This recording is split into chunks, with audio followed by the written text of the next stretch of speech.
कि जब काम करना चाहिए था कोविड के खिलाफ, जब काम करना चाहिए था ऑक्सीजन के लिए, तब प्रधानमंत्री जी दीदी ओ दीदी करते थे। 7 किलोमीटर दूर योगी जी का कार्यक्रम हो सकता है, वहां पर कौन सा कोविड प्रोटोकॉल लगा है, वहां पे कौन सी धारा 144 लगी है? क्या 7 किलोमीटर की दूरी पर लखनऊ नहीं है जहां पर धारा 144 लगी है? वहीं पर योगी जी ने अपना कार्यक्रम किया है। क्या लोकतंत्र में सिर्फ भाजपा राजनीतिक कार्यक्रम या अन्य कार्यक्रम करेगी? कि आज नरेंद्र मोदी से लेकर योगी आदित्यनाथ को फाइनली औरतों की याद आ गई। उत्तर प्रदेश में एक ऐसी सरकार है जिनकी नाक के नीचे हाथरस और उन्नाव होता है लड़कियों के साथ। पिछले 4.25 साल से इस प्रदेश में क्या हो रहा है ये मुझसे बेहतर आप लोग जानते हैं। एक पार्टी अपने कार्यक्रम कर सकती है और एक पार्टी को कार्यक्रम करने की स्वतंत्रता नहीं है। हम एक ऐसे प्रधानमंत्री को इस देश में देख रहे हैं जो दिन में कहते हैं मैंने लाखों की भीड़ में भाई और मित्रों करते हैं, और शाम को बैठ के वो कोविड प्रोटोकॉल पर मीटिंग लेने लगते हैं। तो कोविड क्या करता है? क्या कोविड अमित शाह, नरेंद्र मोदी, योगी आदित्यनाथ के नामों को सुनकर क्या ये वायरस भाग खड़ा होता है? अपने हक के लिए, अपने सम्मान के लिए, अपनी इज्जत के लिए, अपनी सुरक्षा के लिए, अपने स्वावलंबन के लिए, अपने रोजगार के लिए हर वक्त एक लड़की को लड़ना पड़ता है।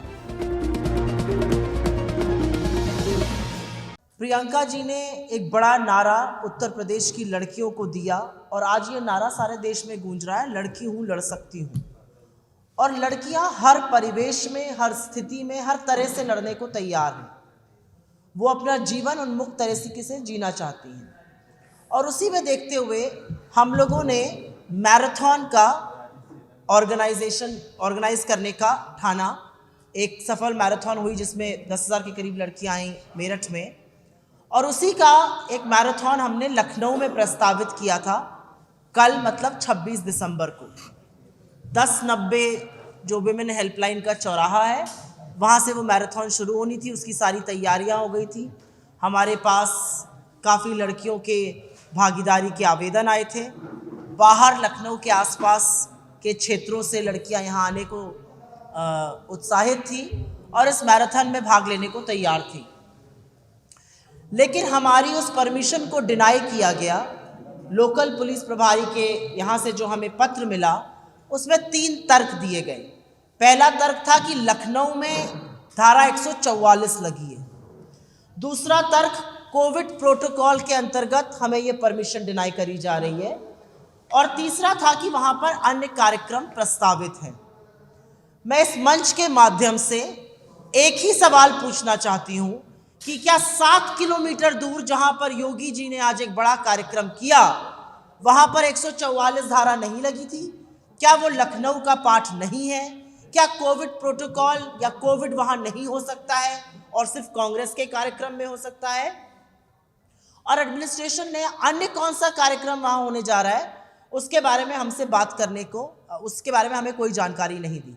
यहां पर यह ज्ञात रहे कि उत्तर प्रदेश के ही पर्यटन विभाग द्वारा कुछ ही दिन पहले 19 दिसंबर को, आज से 6 दिन पहले, उसी चौराहे से मैराथन का ऑर्गेनाइजेशन किया गया था। तो एक मैराथन हो सकती है और दूसरी नहीं हो सकती है। ये 1090 की मैं बात कर रही हूँ। उसके बाद हमने कहा ठीक है, कोविड प्रोटोकॉल है, हम जिम्मेदार नागरिक हैं, जिम्मेदार पार्टी हैं, हम इकोना के स्टेडियम में ये कार्यक्रम करेंगे। हम लोग वहां गए। वहां के लोकल एडमिनिस्ट्रेशन ने आनाकानी सुबह से करी है, कल से कर रहे हैं, और अब ये बोला गया है कि वो प्रायर अप्रूवल हायर अथॉरिटीज का लेंगे।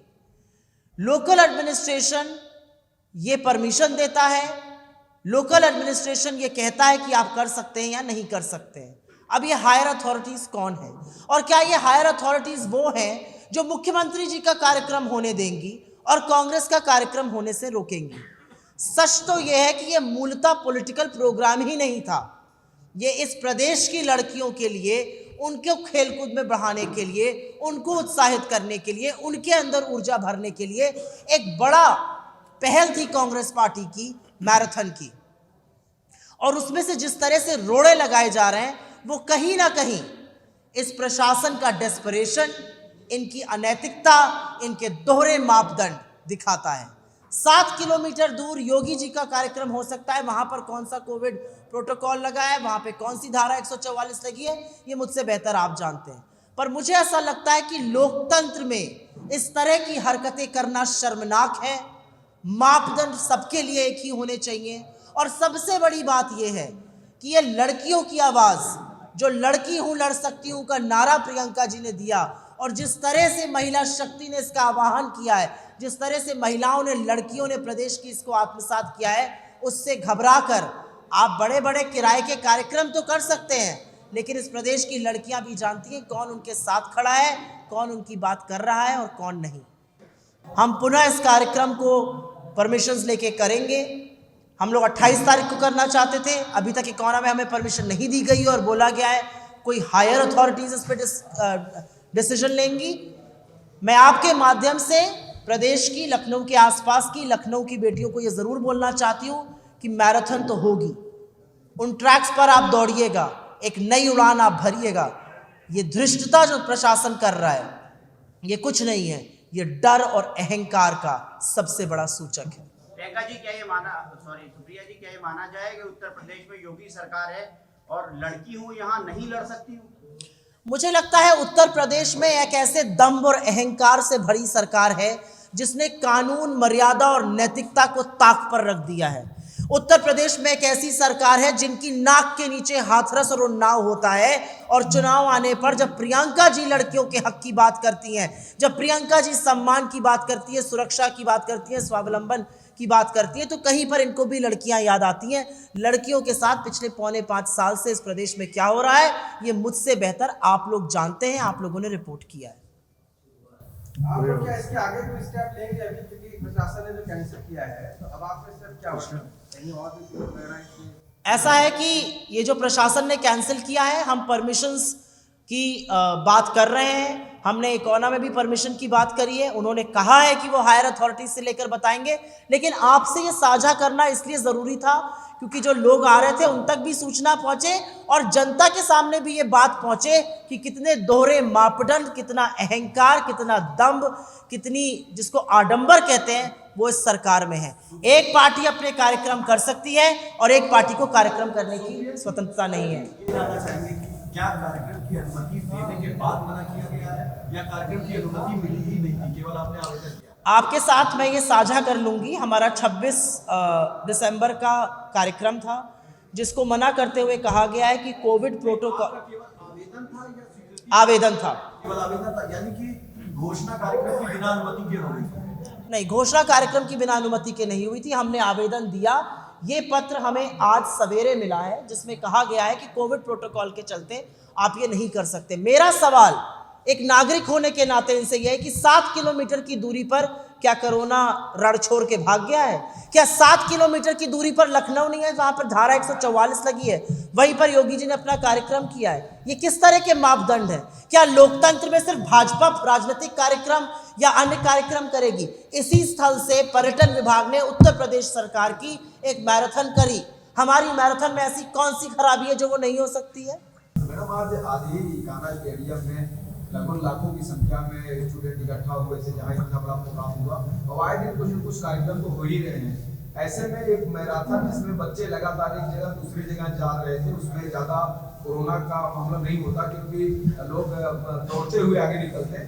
ऐसे में आपको अनुमति क्यों नहीं मिली? किस स्तर का अधिकारी ने आपको डिनाई किया? मुझे लगता है हमें अनुमति इसलिए नहीं मिली क्योंकि जो लड़कियों का झुकाव हमारी तरफ दिख रहा है, क्योंकि हम महिलाओं की लगातार बात कर रहे हैं, उनके हक की बात कर रहे हैं, उनकी सशक्तिकरण की, उनकी भागीदारी की बात कर रहे हैं। इससे घबराकर और डर कर योगी सरकार हमें परमिशन डिनाई कर रही है। लेकिन सच तो ये है कि ये जनता जानती और समझती है कि आप 7 किलोमीटर दूर पर आपने वो आयोजन किया जिसका आपने जिक्र किया इकोना स्टेडियम में, और बाकी कोई कार्यक्रम नहीं हो सकता है, उसके लिए हायर अथॉरिटी डिसाइड करेगी। ये कौन से मापदंड है? ये हम लोगों ने लगातार 5 साल देखा है कि विपक्ष की आवाज़ को दबाया जाएगा, विपक्ष के आंदोलन को दबाया जाएगा, अनर्थक धाराएं लगाई जाती हैं। जब खड़े होकर आप बात करने लगी तो 144 लग गई है।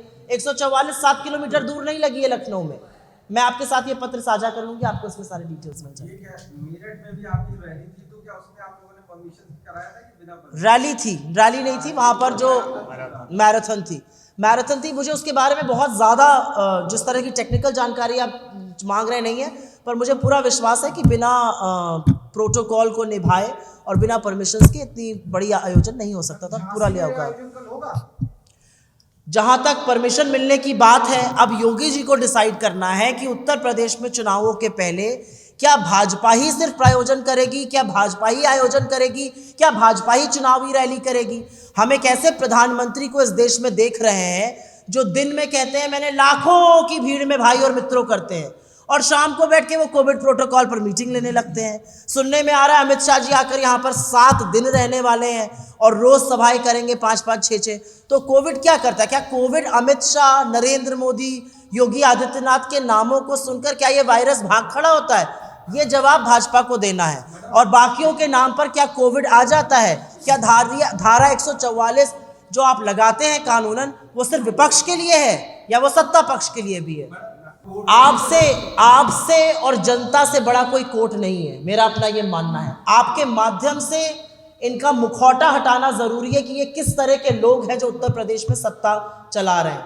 आगे हम देखेंगे अगर हमें कोई कदम उठाना रहेगा। आप लोगों ने ये नारा दिया है लड़कियों लड़ सकती हो, आप लोग किसके खिलाफ लड़ रहे हैं? भाजपा के खिलाफ, सपा के खिलाफ, बीएसपी के खिलाफ? ये सवाल एक आदमी ही पूछ सकता था। पता है क्यों? विद ऑल ड्यू रिस्पेक्ट, यहाँ वाली लड़कियां ये सवाल नहीं पूछ सकती, ना मैं ये पूछ सकती हूँ। इस देश की लड़कियों को लगातार लड़ना पड़ता है। हम किसी के खिलाफ नहीं लड़ रहे हैं, हम अपने लिए, अपने हक के लिए, अपने सम्मान के लिए, अपनी इज्जत के लिए, अपनी सुरक्षा के लिए, अपने स्वावलंबन के लिए, अपने रोजगार के लिए हर वक्त एक लड़की को लड़ना पड़ता है। आप खुद एक पिता होंगे, शायद एक भाई होंगे, एक बेटे होंगे, अपने घर की औरतों को देखिए, सतत वो लड़ती हैं। इस समाज की कुरीतियों से लड़ती हैं, परिवार में कभी कभी रूढ़िवाद से लड़ती हैं, समाज में गंदी निगाहों से लड़ती हैं, अपराध के खिलाफ लड़ती हैं। ऐसे सवाल पूछकर लड़कियों का अपमान मत करिए मेरे बंधु।